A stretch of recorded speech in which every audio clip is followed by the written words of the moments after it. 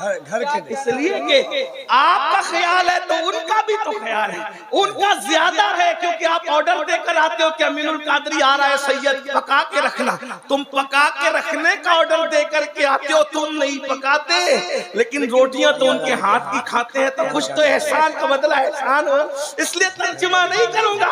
فَانكِحُوا مَا طَابَ لَكُم مِّنَ النِّسَاءِ، مثنى ایک سے شروع نہیں کیا، ایک پہ ختم کیا اسلام، توجہ فرمائیں، ایک پہ ختم کیا ہے، مثنى وثلاث ورباع فَإِنْ خِفْتُمْ أَلَّا تَعْدِلُوا فَوَاحِدَةً۔ جتنے رضی اللہ رحمت اللہ علیہ ہمارے ہیں ان میں سے 90% سب ایک سے زیادہ ہیں، 10% میں سب ایک والے ہیں، 90% سب ایک سے زیادہ ہیں، اور رضی اللہ بھی کہتے ہیں، رحمت اللہ علیہ بھی کہتے ہیں، اور جو دوسرے کی طرف قدم بڑھائے تو اس کا بائیکاٹ بھی کرتے ہیں۔ کتنے نادان ہیں ہم لوگ، یاد رکھو بھائی، جن کو رضی اللہ اور رحمت اللہ علیہ کہہ رہے ہیں، اگر وہ 90% ایک سے زیادہ ہے تو پتہ چلا کہ ایک سے زیادہ کرنا عیب نہیں ہے، رضی اللہ کہلانے والوں کی سنت ہے، ہاں بلکہ صرف رضی اللہ علیہ السلام کہلانے والوں کی بھی سنت ہے، اس کا خیال کریں۔ میں کیا کرتا ہوں، انجوائے، اسلام جتنا کہتا ہے کوئی نہیں کہتا، اچھا کھاؤ اچھا۔ اب بتاؤ آپ ہمارے نبی کو کیا کیا پسند تھا کھانے میں؟ شہد، حلوہ، زیتون، یہ حضور کی پسند، بکری کا گوشت، مرغ کا گوشت، چاول، سرید، سرید کس کو کہتے ہیں؟ جو گوشت کے، بکری کے گوشت کے سالن میں روٹی جو کی اس کو ٹکڑے کر کے دانے سرید کہتے ہیں۔ سرید کھانوں کا سردار ہے، سید الطعام ہے۔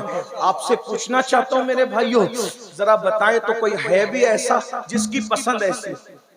آج کل لوگ پیدا ہو کے مر جاتے ہیں، دوسرے لوگ، ان کو کبھی زیتون نظر نہیں آتا، کھجور نظر نہیں آتا، پنیر نظر نہیں آتا، یہ حال ہے۔ اور میرے نبی کا وہ پسندیدہ کھانا ہے، یہ ہے، انجوائے کیجیے، بس کرنا کیا ہے، گناہ مت۔ پکنک پہ جاؤ، پھولوں کو دیکھو، تصور کرو یہ اتنا خوبصورت ہے تو اس کو بنانے والے کے حسن و جمال کا عالم کیا ہوگا۔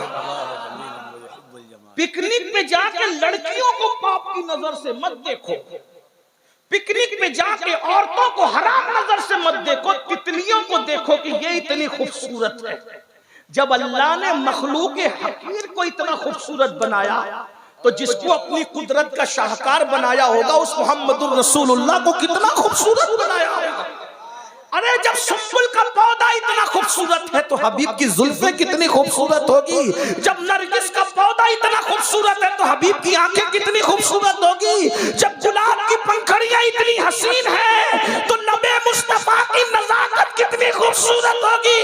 امام نے یہی فرق ہے انجوائے کرنے والے پاک دامنوں کا اور بدی کرنے والوں کا۔ تم چاہتے ہو تو پاپ کرتے ہو، اللہ والے پھولوں کو دیکھ کر کے نتیجہ نکالتے تھے، ہم تو پھولوں کو، تتلیوں کو، دریاؤں کو، سمندروں کو دیکھ کر عبرت حاصل نہیں کرتے، لیکن بریلی کا تاجدار میرا امام پھولوں کو دیکھ کر نتیجے پہ پہنچتا ہے، انہی کی بو مایہ سمن ہے، انہی کا جلوہ چمن چمن ہے، انہی سے گلشن مہک رہے ہیں، انہی کی رنگت گلاب میں ہے، اور کہتے ہیں وہی جلوہ شہر بشہر ہے، وہی جلوہ شہر بشہر ہے، وہی اصل عالم لہدر ہے، وہی لہر ہے، وہی پیر ہے، وہی پاک ہے، وہی تھار ہے۔ نعرہ تکبیر، ذرا دونوں ہاتھوں کو اٹھا کر حضور کی عظمتوں کی بات ہے، نعرہ تکبیر، نعرہ رسالت، عظمت مصطفیٰ، ذکر مصطفیٰ، جمال مصطفیٰ، شان مصطفیٰ، سیرت مصطفیٰ، حسن مصطفیٰ، اخلاق مصطفیٰ، نعرہ تکبیر، نعرہ رسالت۔ جو دیکھو گے اس میں تمہیں جلوہ یار کی رانائیاں نظر آئے گی۔